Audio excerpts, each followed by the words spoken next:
Hello and welcome back to Gapeys Garden. We're in the grow room again, and this time we're going to be starting our peppers in a can. So this pepper in a can challenge started several years ago. This is going to be my 6th season growing peppers in a can, and it's just for fun. I think on the Facebook group you can actually win something at the end of the season for having the best pepper in a can. So I have won, I don't think I've ever won first place, but I have won, I think, 3rd place is the highest ranking, but the competition has gotten really good the last few years, so I haven't even come close to winning the last few years. But I've got 3 cans here that I'm going to be growing peppers in, and we've already prepared the cans by removing the tops. So there are tools you can buy on Amazon to remove the top, but what we use is a sander, and if you sand the top of the can, the middle just pops right out. And then I've also got 3 holes in the bottom that I put there with a hammer and nail. So that was pretty easy. I've got 3 of them there. So these 2 cans are from Two Town Cider House. It's a local cider company. And normally they make hard ciders, but they just started recently making a hard tea. This is, I believe, black tea. But these are both 8% alcohol and actually pretty tasty. So I thought they had some pretty neat designs on their cans. If you could see that, pretty cool. And then the 3rd one I've got from Georgetown Brewing, which is another local brewery, and this is their porter, I guess. But I thought that was a pretty neat looking can as well. So those are the 3 cans that we're going to use, and we are ready to get our peppers started.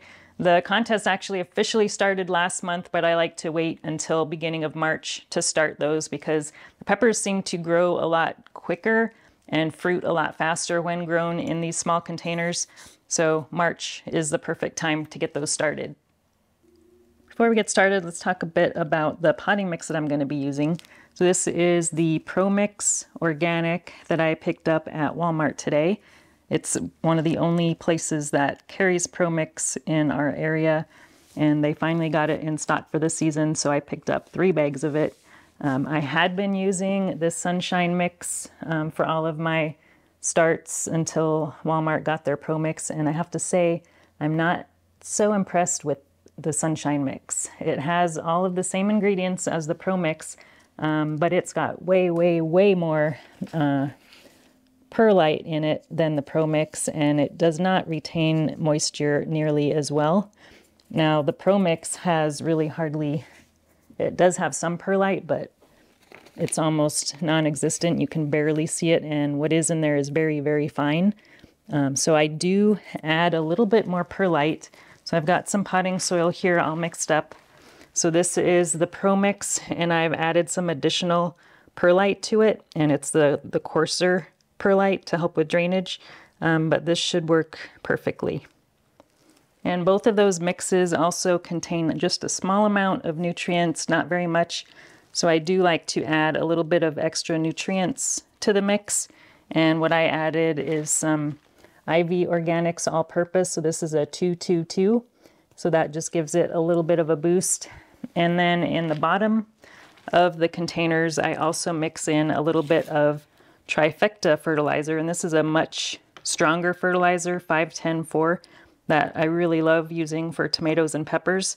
So that is just at the bottom of the can because we don't want them to reach that too early because it could burn the roots. I've already filled up 2 cans, so I'm going to go ahead and fill up this last can. I like to use gloves whenever I'm using potting soil, so I'm going to just put a little bit in the bottom. And then I'm going to add just a pinch of the Trifecta fertilizer in there, and then add a little bit more soil and just kind of mix that up, and then fill up the rest. And I'm just going to lightly pat that down. I like to leave a little bit of space on the top, so if the peppers get kind of leggy, I could just add a little bit more soil to cover up those legs. We're going to start with this Georgetown Brewing can first. So this one's going to be probably the funnest variety that I've got here. This one is a variegated Chinense variety called Ninfadora, that I got from Baus Grows. Now, I think this could be the only Chinense variety that's variegated. It's very, very rare. So I'm going to be planting 3 seeds in each can just in case there's some poor germination. And then we will just remove the extra ones if there are extras that come up. But the requirement for the Pepper in a Can challenge is you have to start the seeds in the can. So you can't transplant them from some other place that you grew them. They have to be started in the can to count. And then we're just going to cover those up. We've got some labels here. And then I've got a little bottle of water here, so I'm just going to add some additional water on top. Now, I did pre-moisten the soil because it is very, very dry and it's hard to wet or moist after it's in the container.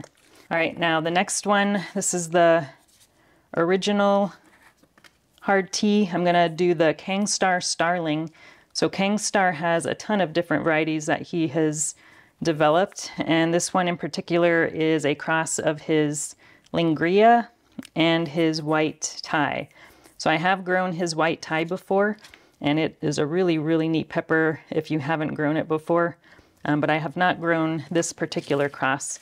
So he sent me seeds of these back in 2022, and this is the first time that I'll be growing these. All right, now the last one is called Santaka. So this variety I got from a seed swap on the Pepper Lovers community on Discord. So I do occasionally check in there once in a while. And this one came from Arianel, and this is I believe it's an annuum pepper, but it's a pretty hot one. It's 40,000 to 50,000 Scoville, which is fairly hot for an annuum pepper. And I believe it's a Japanese variety. All right, we are all set. We're going to go ahead and move these onto our grow shelf. Here is our pepper grow shelf. I've got a tray here set on top of a heat mat already set to 80 degrees Fahrenheit, and these are some TH shop lights that I've got to light the ones that have already germinated. So these don't need light to germinate, but I'm just putting them up here because there's a heat mat here, and they're too tall to fit into a humidity dome that I have my other starts in. But you will notice I've got a mini humidity dome on top of these. So this is just a Jello shot cup that I found on Amazon, and it works really well as a humidity dome. So hopefully that will help keep the moisture in, and they'll germinate in the next week or so. I hope you enjoyed watching me plant my peppers in a can this year. I'm sure I'll be posting some updates throughout the season to let you know how they're doing. If you want to participate in the challenge, check out the Facebook group Pepper in a Can Challenge. I'll put a link to that in the description of the video. And let me know if you are going to give it a try and what varieties you're going to be growing. Thanks for watching, and we'll talk to you again soon. If you enjoyed this video, please like and subscribe. You can also find me on Instagram, Twitter, and Facebook.